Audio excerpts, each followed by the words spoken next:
My life has always been one of questing. From an early age, I've needed to understand the nature of life, and like many of us, to try and answer or attempt to answer some of the big questions, such as who am I, or perhaps more importantly, who are we?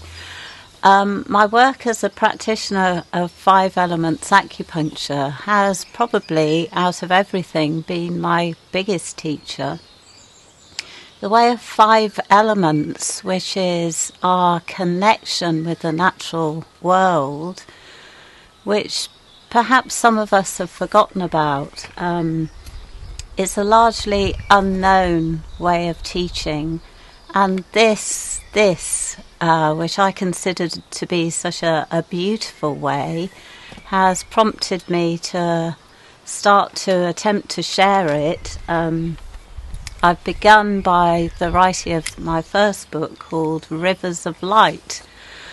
My hope then is to further deepen and open this pathway up by the writing of some further books, which I'm currently working on, and through some workshops and teaching courses, and obviously videos. It's a wonderful way to reach people. Well, I wrote this book. It came to me really as an inspiration, as so many of these what we could call spiritual books do. The first time I visited this beautiful place called Lyme Regis on the Jurassic Coast, I was walking down the high street watching the sunlight sparkling on the sea, and this title, Rivers of Light, came to me. And I have begun to see, through working with many people who I've been lucky enough to work with, that acupuncture is an incredible way of freeing up these rivers of light that flow through our very being, connecting us with both nature but also with our emotional selves, our thought processes, our physical body. And I suppose my passion for the whole way of 5 elements and acupuncture just almost made me write this book.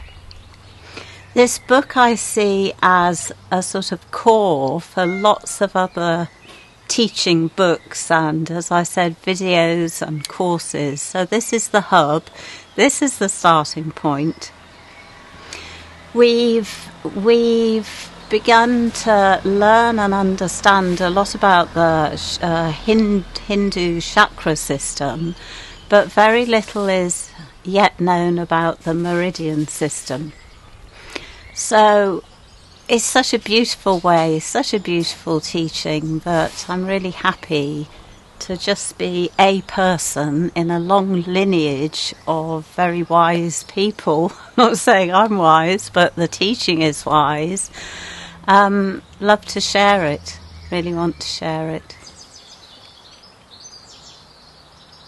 My biggest hope is that you will recognise something of yourself in the pages of this book. We all like to do that. We all like to recognise ourselves. It's part of affirming who we are. So my hope again is that as you recognise yourself, so you can see the potential, the bigger picture, what we've come to call the higher self aspect of you as well. And although they're very ancient teachings, we're looking at them through a modern day perspective. They are incredibly relevant to who we are now as people. Intrinsically, we don't really change.